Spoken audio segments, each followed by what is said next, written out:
जिनके पास भी खेती है तो बागवानी की तरफ आएँ और ख़ासतौर पर नींबू पे आएँ। और भी बागवानी करते हैं लोग, जैसे अमरूद हो गया, आम हो गया, लेकिन उनसे हमको कहीं ज़्यादा अच्छा लगा ये जो है नींबू का बागवानी ज़्यादा अच्छी लगी, क्योंकि इसकी कीमत अच्छी मिल जाती है इसमें और पूरे साथ अर्निंग होती रहती है हमारी। नींबू को इसलिए चुना कि नींबू एक ऐसा फल है जो कि राउंड द ईयर यूज होता है और छोटी छोटी मार्केट में यूज होता है।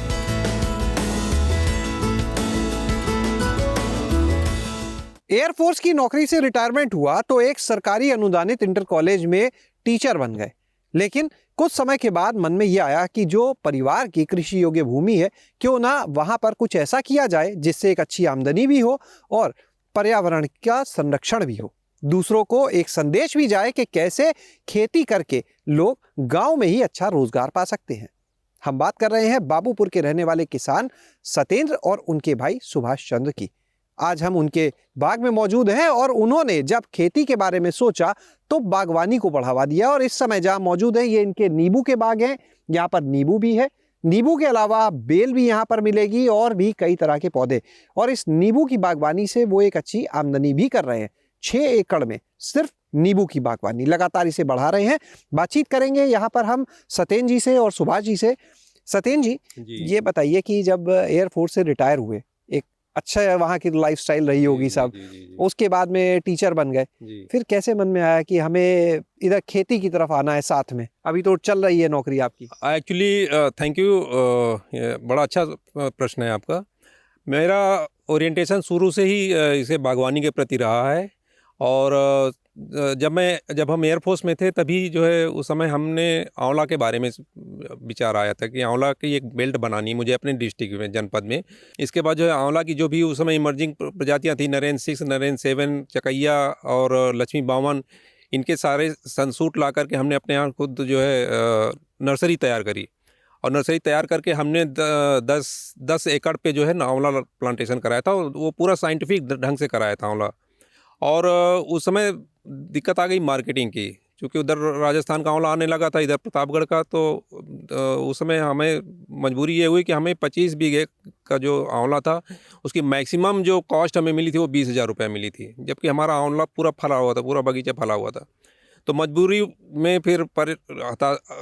में फिर उसको हमें हटाना पड़ा, आंवला हटा दिया आंवला। तो ये अगर हम बागवानी पे आ रहे हैं तो बागवानी में हमें जो बेसिक क्रॉप्स हैं, जो बेसिक फसलें हैं, उतनी तो आमदनी हो ही जाती है, इसके साथ उससे ज़्यादा आमदनी हो जाती है उससे, और हमारा जो है इन्वायरमेंट क्लीन होता है। तो ये हमारे नींबू है, ये आप देख सकते हैं, ये पूरा कागी नींबू है, देसी नींबू है, कागी नींबू कहलाता है। काफी साइज भी हम देख रहे हैं इसका, काफी अच्छा है। जी जी जी। ये तो ये बहुत ही रसीला नींबू होता है और क्वालिटी में जो है बाकी प्रजातियों से सबसे अच्छा यही नींबू माना जाता है, क्योंकि सब मार्केट में सबसे ज़्यादा डिमांड इसी नींबू की होती है। तो ये हमारा बगीचा है और इसमें हम टोटल कितने क्षेत्रफल में अभी नींबू की बागवानी? ये अभी हमारा 6 एकड़ में है। अच्छा, आंवले क्या नींबू को क्यों चुना? आंवला में तो हम फेल्योर हो गए थे और फेल्योर का मतलब ये नहीं होता कि हम सफल नहीं होंगे, क्योंकि असफलता ही सफलता की कुंजी मानी जाती है। Failure is the success stair of the success. तो नींबू को इसलिए चुना कि नींबू एक ऐसा फल है जो कि राउंड द ईयर यूज होता है और छोटी छोटी मार्केट में यूज होता है। हर घर में नींबू की ज़रूरत पड़ती है। छोटी, जैसे हमारे यहाँ लोकल मार्केट है बिंदकी में, खजुआ है, यहाँ भी अगर हम थोड़ा सा तैयार होता है नींबू, यहाँ भी लेके जाते हैं तो वे बिक जाता है। आंवला बेशक जब हमने तैयार किया था तो बड़ी बड़ी फैक्ट्रीज में उसकी ज़रूरत पड़ती है और इसकी तो हर समय ज़रूरत पड़ती रहती है, तो इसलिए हमने नींबू को चुना। और ये पूरा राउंड द ईयर फलता है, तो हमारी यील्डिंग जो है, अर्निंग जो है पूरे साल होती रहती है। अच्छा बताइए कि आंवले में तो फेल हो गए थे और नींबू में पास हो गए? 100% पास हो गए, 100% पास हो गए। और हम तो ये कहना चाहेंगे अपने किसान भाइयों से कि जिनके पास भी खेती है तो बागवानी की तरफ आएँ और ख़ासतौर पर नींबू पे आएँ। और भी बागवानी करते हैं लोग, जैसे अमरूद हो गया, आम हो गया, लेकिन उनसे हमको कहीं ज़्यादा अच्छा लगा ये जो है नींबू का बागवानी ज़्यादा अच्छी लगी, क्योंकि इसकी कीमत अच्छी मिल जाती है इसमें और इसमें जो है पूरे साल जो है इसकी यील्डिंग होती रहती है, पूरे साल अर्निंग होती रहती है हमारी। तो ये जैसे 6 एकड़ का बाग है, यहाँ से कितना नींबू का उत्पादन हो जाता होगा, कितनी आमदनी हो जाती होगी? इसमें हमारे 400 पौधे हैं और इसमें करीबन हमारा 35 30 से 35 टन तकरीबन हमारा जो है नींबू पैदा होता है। क्या रेट अभी ऐसे बात करेंगे औसतन मिल जाता होगा? टोटल इससे कितनी आमदनी यहाँ से हो जाती होगी? इसकी अगर हम देखिए डिपेंड करता है मार्केट रेट पे। अगर मिनिमम रेट भी है मार्केट का तो कम से कम 15 से 16 लाख रुपया, और जब हायर रेट पहुंचता है तो 20 से 22 लाख तक जो है पहुंच जाता है, जब रेट अच्छा होता है तो। जो आपसे चर्चा हो रही थी हमारी जब, तो आप बता रहे थे कि काफ़ी हद तक रसायन मुक्त एक तरह से काम करते हैं, तो कैसे आखिर? रसायन मुक्त के लिए हमने वैज्ञानिकों से भी परामर्श लेते रहते हैं, जो भी हॉर्टिकल्चर के वैज्ञानिक हैं, तो उनसे परामर्श लेकर के, जैसे इसमें फंगीसाइड की जब बात आती है तो फंगीसाइड में हम बोडो मिक्सचर यूज करते हैं, कोई केमिकल नहीं यूज करते। उसमें बोडो मिक्सचर में क्या होता है कि चूना और तूतिया ये दोनों का घोल बनाते हैं, और इसके बाद उसको मिक्स करते हैं, और ऐसा मिक्स करते हैं कि मतलब वो अलग अलग धार बना करके फिर एक कंटेनर में इकट्ठा करते हैं, जिससे उसका ऑक्सीडेशन होकर वो एक परफेक्ट फॉर्म में बन जाता है, और वो हम डालते हैं। आप इसको देख सकते हैं, मैं आपको दिखा सकता हूँ कि यहाँ पे देखिए पत्तियों में जो स्पॉट्स दिख रहे हैं, ये देखिए, ये जो सफ़ेदी नज़र आ रही, सफ़ेदी जो दिख रही ये आप देख रहे हैं, ये जो पॉइंट है, ये उसी बोडो मिक्सचर का ड्रॉप है।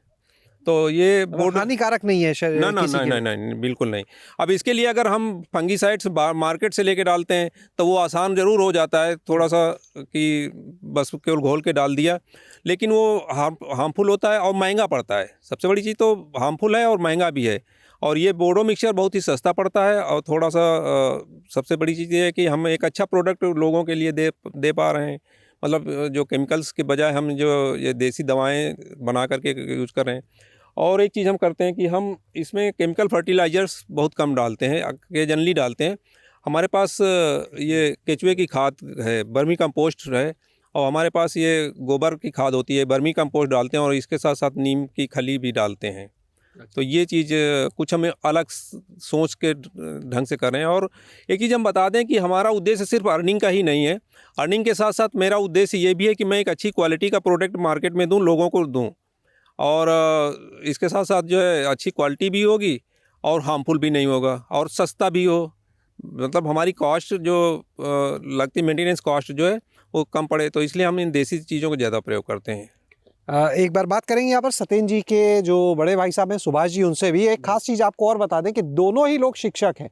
स्कूल में बच्चों का भविष्य संवारते हैं और बाहर किसानों का भविष्य कैसे संवारा जाए उसके लिए काम कर रहे हैं। तो सुभाष जी से बात करते हैं।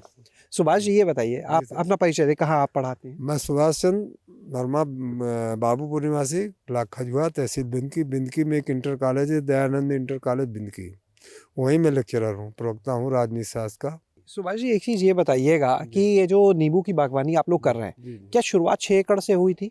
हाँ, या नहीं, पहले हमने तो इसको 4 एकड़ में लगाया। कब की बात होगी ये बाद लगभग? ये 2012 के बाद, जी। 11-12 के बाद है।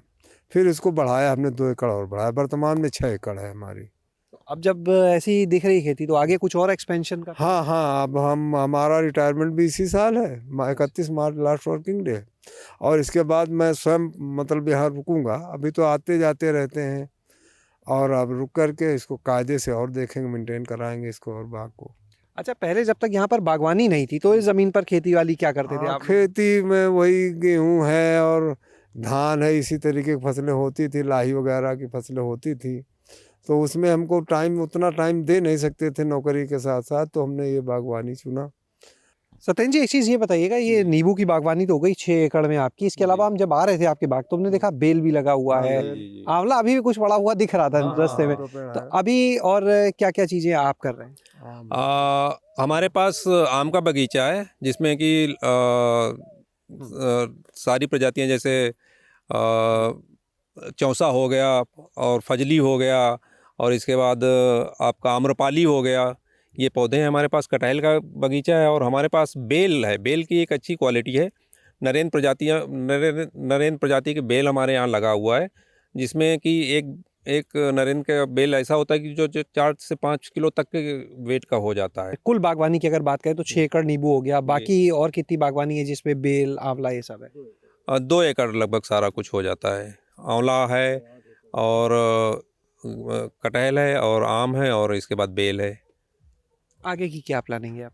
इस बागवानी को, की- नींबू को लेके? प्लानिंग हमारी ये है कि हम इसमें और बेहतर से बेहतर करेंगे, और हम इसको एक प्रेजेंटेशन लेवल पे लाना चाहते हैं कि जब कोई आए, हमारा किसान भाई आए, तो इसको देखे आकर के और इससे प्रोत्साहित हो, और इसमें जो आगे वो भी आगे बढ़े और हमसे जानकारी ले। हम उसको पूरी जानकारी देना चाहते हैं। लोग हमसे पूछते हैं तो हम उनको बताते भी हैं, इसीलिए हम लिटरेचर तैयार करके रखते हैं, सारा नोटिफाई कर लेते हैं कि किस समय हमने बोडो मिक्सचर डाला, कितना खर्चा आया उसमें, और उसके बाद फिर गुड़ाई में कितना खर्चा है हमारा, जो है नीम की खली कितनी पड़ी, और इसके बाद वर्मी कंपोस्ट कितना पड़ा, गाय के गोबर की खाद कितनी पड़ी, ये सारी चीज़ें हम एक नोटिफाई करके रखते हैं। परिणाम क्या है वो भी उसमें? हाँ, परिणाम क्या आया, और हर साल की आमदनी और उसमें एक्सपेंसेज, ये सब घटाना जोड़ना, ये हम सब करते हैं। तो आपने यहाँ पर सुना इन दोनों शिक्षकों को जो इस नींबू की बागवानी से जुड़े हैं, और ज़िले में सबसे बड़ा बाग जो है नींबू का, यहाँ पर सालाना लगभग 30 से 35-40 टन तक यहाँ से नींबू का उत्पादन होता है, जो आसपास के ज़िलों तक में सप्लाई होता है। और अब जो आगे का लक्ष्य है वो यही कि कैसे इस बागवानी को और विस्तार दिया जाए, कैसे इसको और बढ़ाया जाए, और किसानों को ये समझाया जाए कि वो अगर सही दिशा में खेती करते हैं तो अपने गाँव में रहकर अपनी ज़मीन से एक अच्छा रोजगार हासिल कर सकते हैं। शैलेश अरोरा, गाँव जंक्शन। गांव जंक्शन को सभी सोशल मीडिया प्लेटफॉर्म्स पर फॉलो करें। व्हाट्सएप चैनल और जीमेल आईडी पर भी संपर्क साध सकते हैं।